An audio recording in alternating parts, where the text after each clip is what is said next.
Welcome to Talking Crue, the unofficial Motley Crue podcast.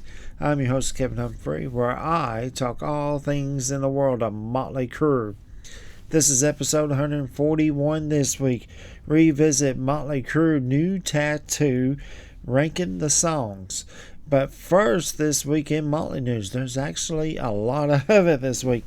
Happy 26th anniversary to the Motley Crue album, New Tattoo, released on July the 11th, 2000.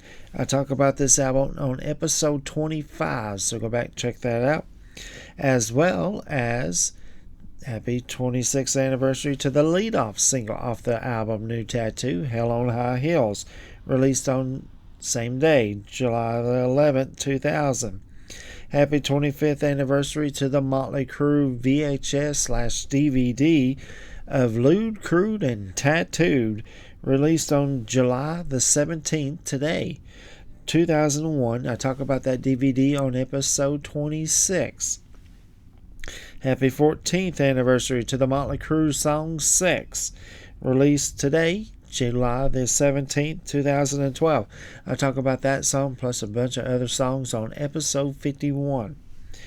This past Sunday, Motley Crue played in Vancouver, British Columbia. If you went to this show, write me a comment down below. Plus, tonight, Motley Crue will kick off the return of the Carnival of Sins tour in Bergenstown, Pennsylvania. If you're going to this, write me a comment down below. Film the whole show. Take tons of pictures. Post them up on social media because I want to see it. So yeah, that's awesome. I can't wait. I'll be up on my phone all night time. And then on Wednesday, it was announced that John Corabi has left the Dead Daisies, who also issued a statement wishing John Corabi continued success on his solo career.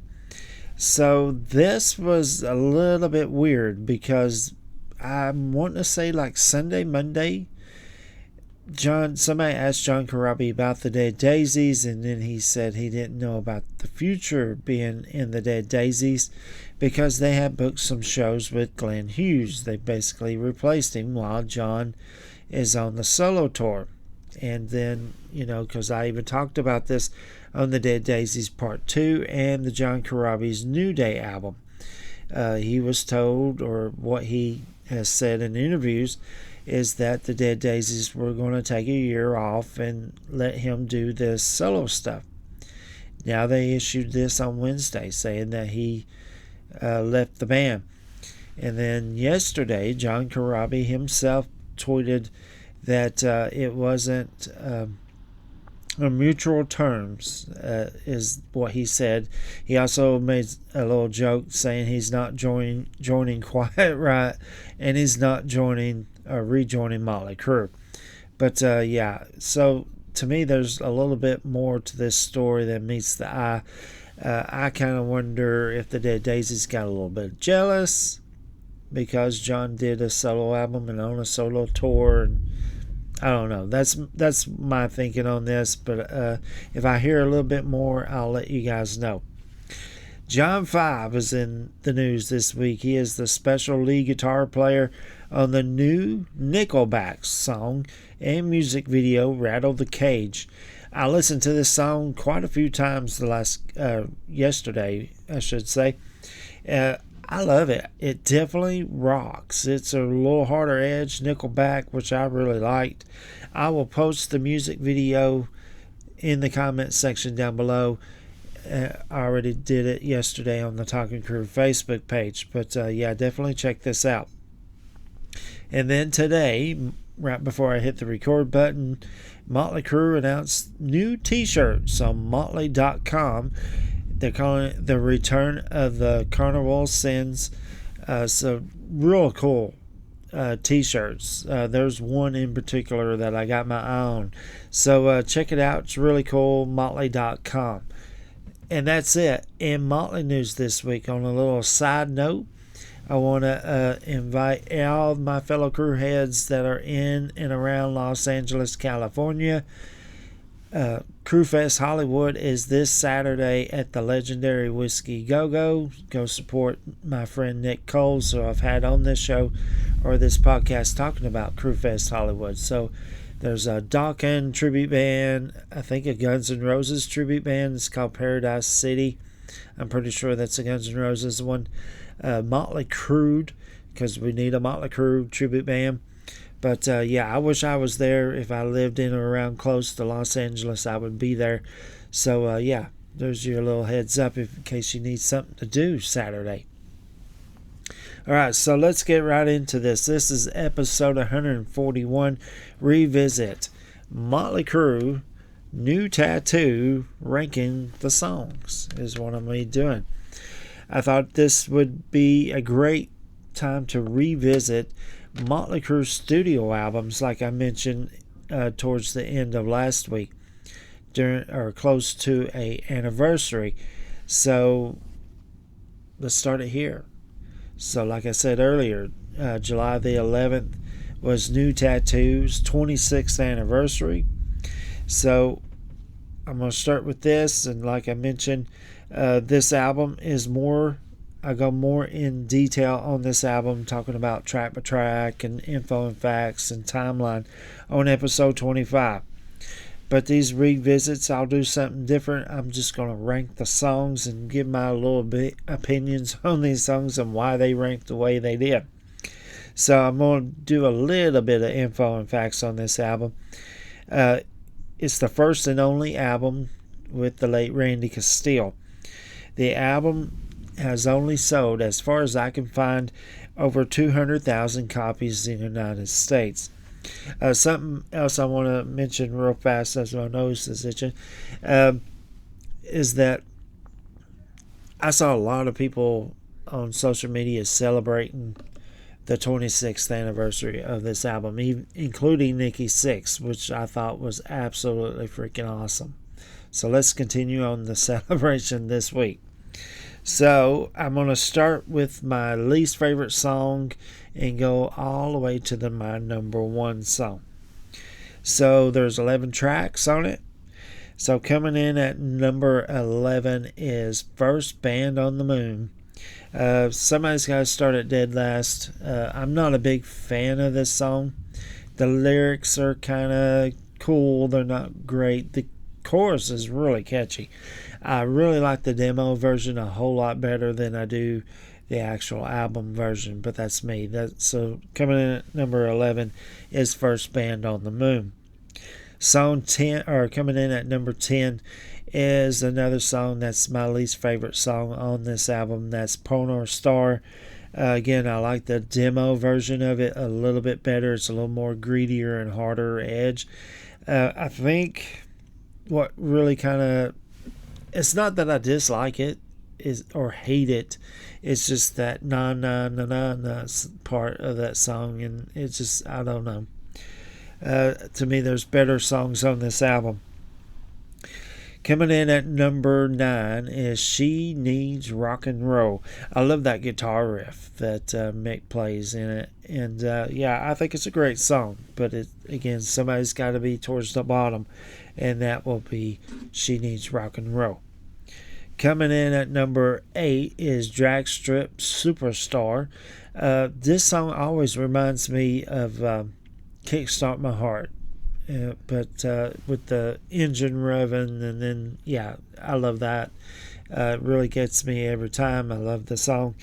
But again, somebody has to be at number 8, so Drag Strip Superstar, and I think there's better songs than this. Coming in at 7 is Treat Me Like a Dog I Am. I actually really like this song a whole lot, especially live when they did it on the New Tattoo tour and the Lewd, Crude, and Tattoo DVD. Really great song, really catchy, love it. Coming in at number 6 is Punched in the Teeth by Love. Again, it's another great song, but I think there's better songs than this. But I love the lyrics and the chorus, really good. Now, coming in at number 5, we're in the top 5 now, is Hollywood Ending. I love this song the very first time I heard it. It reminds me of the song Danger off the Shout at the Devil album. Yeah, it's really good. I love it. It could easily move up in the rankings. In fact, this one coming in at number 5, and then the songs from 4 to 3 could actually kind of flip-flop here and there. But yeah, I'm putting it at number 5 this week. Coming in at number 4 is Fake. Love this song. It's so good. It just rocks. The chorus is so catchy. I love the lyrics. Really kind of tongue-in-cheek. Talk about a rock star. And yeah, I love it. Coming in at number 3 is a cover song, White Punks on Dope. First time I heard it when I bought the album when it came out. Loved the song, hooked on it. I didn't even know it was a cover song until I started reading the CD booklet, when I finally got it home. And I was just like, oh, this is awesome. And then hearing during the DVD, Louis Cruden Tattoo DVD, the bonus stuff, hearing that Randy Castile was the one that suggested it, made me even love it more, because since his passing. Now we're at number 2. It's the title track, New Tattoo. I love this song. It's sort of a ballad. Well, actually it is a ballad, but it's also got some funny lyrics to it. It's got I just stumbled here, the pain you on my arm, something that I need to say to you. So I wrote this song because you belong right here with my new tattoo. That is just freaking genius with Nikki on that one. So I always love that song. And now, number 1, if you're keeping track, and that was the lead-off single off of this album, Hell on High Heels, as Vince would say it. But yeah, again, another song that I just absolutely love. I love the music video. Yeah, it just completes this whole album, and I love it. So there's my rankings of these songs. It's a great album. It's an underrated Motley Crue album in my eyes. It doesn't get talked a lot about. That's why I was saying earlier how much I really enjoyed. A lot of people, a lot of rock websites on social media was posting about New Tattoo, because again, it doesn't get talked about a lot. So that's the end of this episode. So homework this week, you rank the songs on this album. Go 1 through 11 or 11 through number 1, whichever way you want to do it. Next week is episode 142. I'm going to do another ranking. I'm going to rank Motley Crue cover songs. Cannot wait to do this. I already know which one's dead last. And from there on, I'm not really sure where to put them. But yeah, that will be next week. Can't wait to talk about that. If you know anybody that's a Motley Crue fan, likes to talk about Motley Crue, hear about Motley Crue, send them this way. Hit that share button, copy the link, and send it to them. Tell them go on Google, Firefox, YouTube, Facebook, Spotify, and tell them type in Talking Crue. All the episodes will pop up. And don't forget to hit that subscribe button yourself. Give me a thumbs up. I greatly appreciate it. I want to welcome all the new subscribers on YouTube, Facebook, and Spotify. Welcome aboard. It is absolutely great to have you here. I want to thank everybody who gives me thumbs ups and does homework questions. Love that as well. And that's it for this week. If you hear the thunder, we've been getting thunderstorms like crazy all week, so sorry about that. I will see you guys next Friday, and you just took a ride on the wild side.